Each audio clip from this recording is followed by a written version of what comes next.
Kamusta po mga kabayan? Ang inyong lingkod ay nagbabalik po muli. Si Kamanong po ang inyong lingkod at tayo po ay magkomentuhan dito po sa Tambayang Makabayan.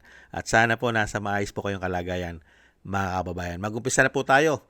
Wala na po silang ginawa. Ito po, wala na po silang ginawa kung hindi po banatan ng banatan ang confidential fund ng Vice President. At talagang gusto nila iugnay sa impeachment.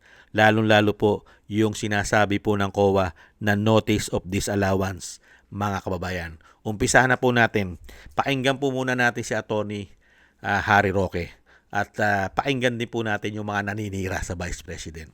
Unahin po natin ang paliwanag ni Atty. Roque sa COA notice of disallowance ng Vice President. Ito po. At siya rin po ay nagulat. Mukhang wrong timing o sinasabing tinimingan lang nila dahil nga po mukhang nape-pressure ang COA. Hindi kaya nape-pressure. Pakinggan po natin si Atty. Harry Roque. Nakita. Anyway, kahapon po, isa sa lumabas sa pagdinig ng impeachment complaint ni VP Sara ay nagkaroon na pala ng desisyon ang COA. Nagkaroon na sila ng notice of disallowance for 73 million doon sa paggasta ng confidential fund ni VP Sara. Well, ito naman po ay dahil improper documentation ang dahilan, no? At ang sinasabi nga ng COA, dahil merong improper documentation, kinakailangan ibalik ang pera. Pero itong decision ba ho ito ay pinal na?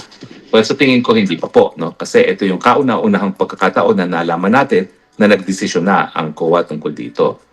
So anong remedyo ni VP Sara? Well, pwede pa siyang mag-file ng motion for reconsideration, no? Diyan mismo sa COA.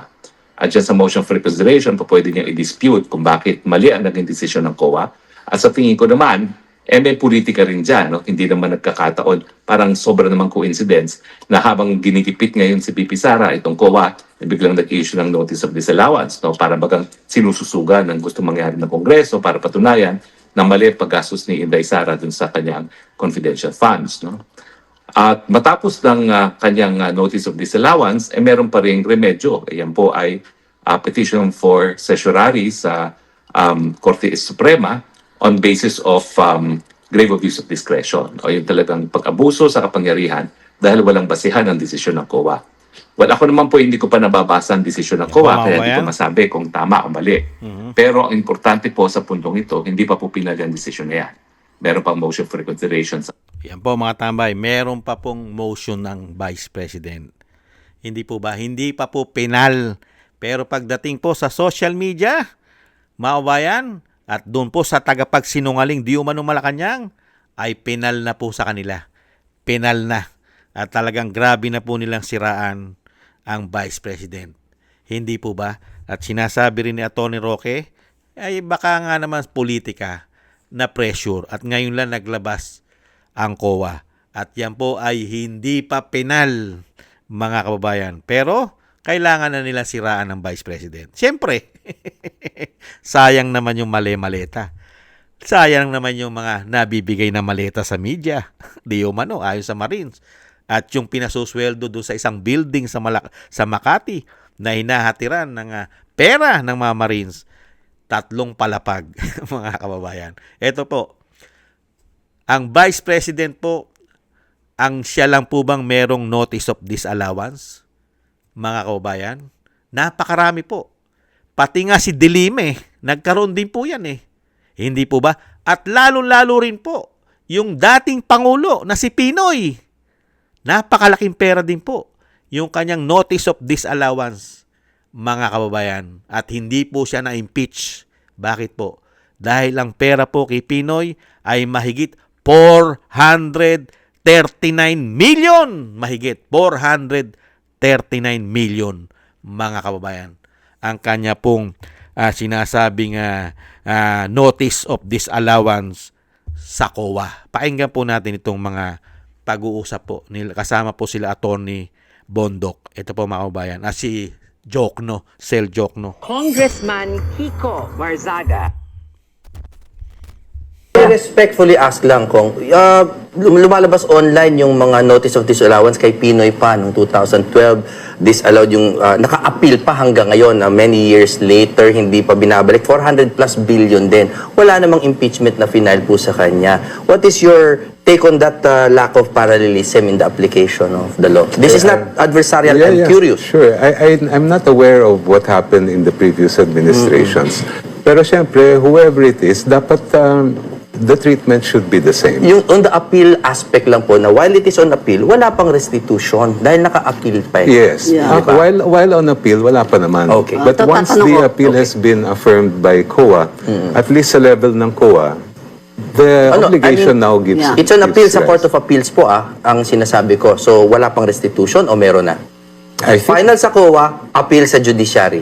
Ang alam ko, that is All the way that to the is Supreme Court executory unless there's a TRO issued yeah. by Yes. the Just, court. just to give an example, for example, barangay captain, meron siyang COA notice of disallowance. Tapos, nag-retire na si kapitan, gusto niya magpa-appoint Yes. sa civil service. Balik mo na. But he appealed it, nakapending, let's say, appeal sa Court of Appeals. Pero Tingnan mo yung mga tambay, hanggang Korte Suprema po ang usapin yan. Lalo-lalo po ang confidential fund. Hindi po ba? Katulad po ni Pinoy, meron din po siya. 439 plus million, 400 plus. Nakamatayan na nga ni Pinoy eh. Yung kanyang notice of disallowance. Hindi po ba, mga kababayan? Nakamatayan na ni Pinoy. Ito po yung issue nung June 28, 2014, mga kababayan. Pero hindi po nila binakbakan dyan si Pinoy hanggang sa namatay na po ang dating Pangulo. Hindi po ba? Kaya hindi pa po pinal. Kaya nga tama po yung sinasabi ni Attorney Roque. Hindi pa penal. Sasagot pa ang Vice President. Meron pa siyang mga motion dyan. Hindi po ba? At yan po, yung usapin na yan, hanggang Korte Suprema pa makakarating yan. Pero pagdating po sa social media at sa mainstream media, inaaraw-araw na po. Sulit na sulit po ang male-maleta at bagbag at sobre-sobre di umano. At ganito rin po ang banat ng tagapagsinungaling po ng Malacanang di umano at tinatawag din pong basura ng Vice President. Dahil po sa ikaw ba naman, ang iyong opisina, may budget na hindi bababa sa 2.4 billion. Nanaisin mo bang mawala sa kapangyarihan sa dami ng budget di umano? Di po ba?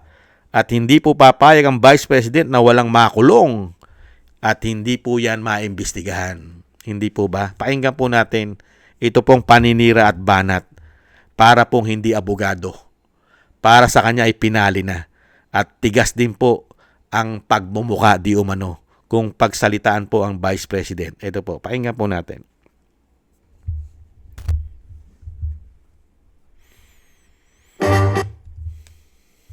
Di ba?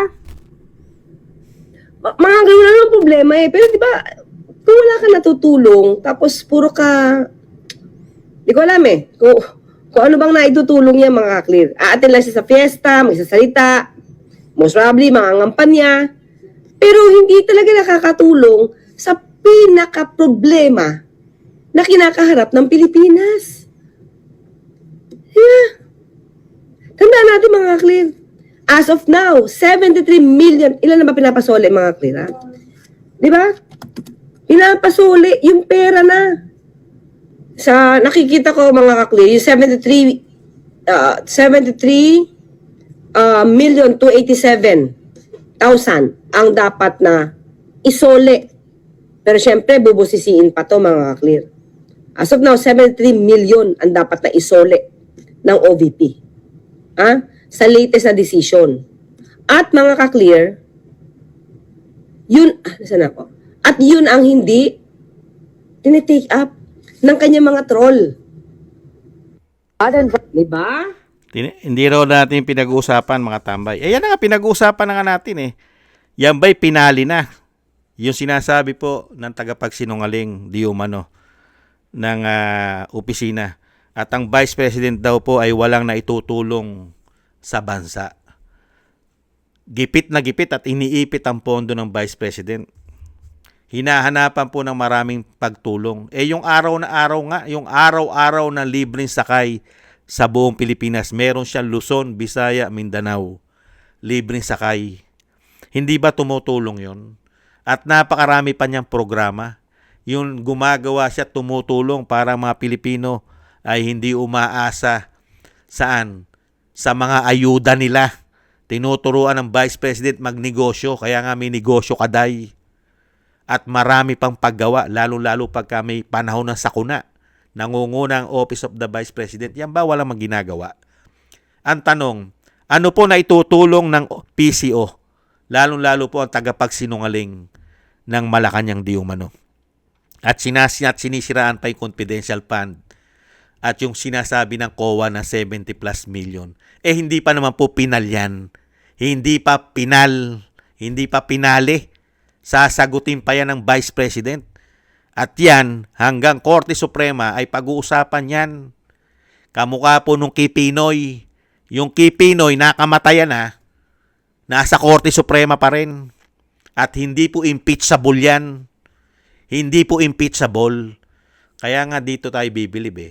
Yung PCO, hindi bababa sa 2.4 billion sa loob ng 12 buwan. Ano po ang naitutulong ng PCO sa mga Pilipino? Doon po sa talagang problema ng bansa na meron kang 2.4 billion ang iyong opisina, ang PCO. Ano po naitutulong niya sa Pilipinas, sa mga Pilipino? Para po mag-vlog, manira ng manira sa mga Duterte? Yung po ba ang goal na pagtulong sa mga problema ng Pilipino para budgetan ka ng 2.4 billion? Para siraan ang kredibilidad ng Duterte at ng Vice President? Kahit hindi pa pinali, hindi pa final yan, yung sinasabi ng COA, hindi pa final. Kahit nga mismo si Chel Jokno na sumusuporta sa mga kaliwa, di umano, ay alam niya ang proseso ng COA. At alam niya ang proseso ay ito ay mahaba pang usapin. Abogado ka. Hindi po ba? Abogado. Kaya sino paniniwalaan natin? Ito pong si Atty. Roque o ito pong tagapagsinungaling ng Malacanang di umano at tinatawag din pong basura ng Vice President? Hindi po ba, mga kababayan? Nakakatawa lang dahil nga po wala po silang maipasira dahil mag-aapat na taon na po nila pinababagsak ang Vice President kung saan-saan na lang po nila dinadala ang issue. At tayo po'y nagtataka sa tagapagsinungaling ng Malacanang di umano. Hindi po siya nagsasalita. Wala po siyang binibigay na report sa mga Pilipino, lalong-lalo po roon sa mga namatayan na mga bayani natin na umuwi na malamig na bangkay galing po sa Kuwait. Wala man lang po tayo narinigan at hindi man lang binlag. Wala man lang yatang vlog yung tagapagsinungaling ng Malacanang di umano na napakalaki ng budget. 2.4 billion di umano ang budget. Pero wala man lang pong simpatsya sila sa mga nakauwi na malamig na bangkay ng mga kababayan natin galing sa Kuwait. Mahigit 20, hindi bababa sa 20 mga Pilipino. Wala man lang pong comment ang tagapagsinungaling. Mas importante po ang politika dahil nga po ayon na rin kay Atty. Guason, hindi papayag si BP Sara na walang managot at makulong. Hindi ba, Auntie Claire? Napakasarap din imbestigahan ang budget ng PCO. Saan kaya napupunta yan? At yan ay napakasarap i-audit. Bakit nakakakuha ng ganyang kalalaking pondo ang PCO? Bilyon. Napakasarap i-audit yan. Hindi ba COA? Napakasarap, lalong-lalo na pag presidente na si Inday.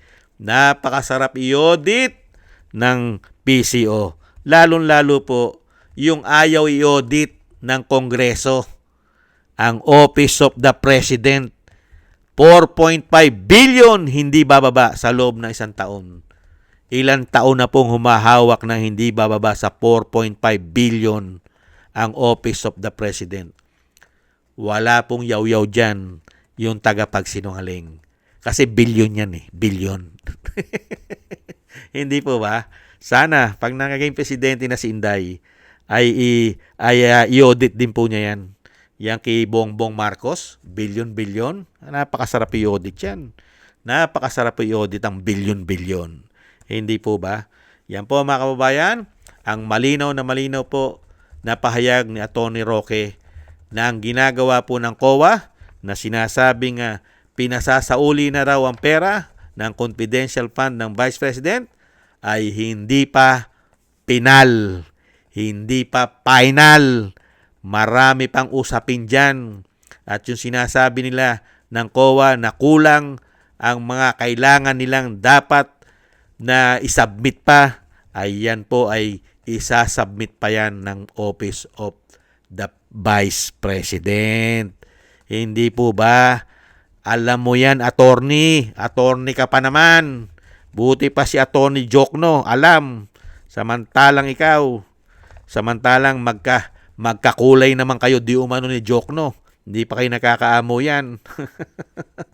Dahil nga po, uulit-ulitin natin, dahil po ito sa katas ng maleta. Di umano. Hindi po ba? Maraming salamat po. Sana gusto po natin tambayan mga kabayan sa YouTube at TikTok. At ganoon din po sa ating mga subscribers at sa mga nagko-comment, like, share, and subscribe. Mabuhay po kayo. Thank you po sa inyo. Shoutout po sa inyo lahat.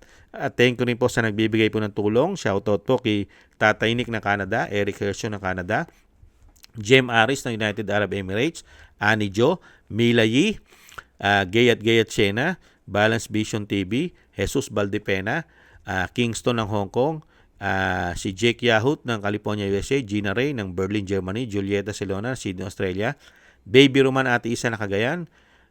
Thank you po sa inyo mga kabayan at ingat-ingat po kayo lalo-lalo po sa inyo po mga paggawa at God bless po sa inyong lahat. Thank you po. Tiis-tiis lang po muna tayo. Bye-bye.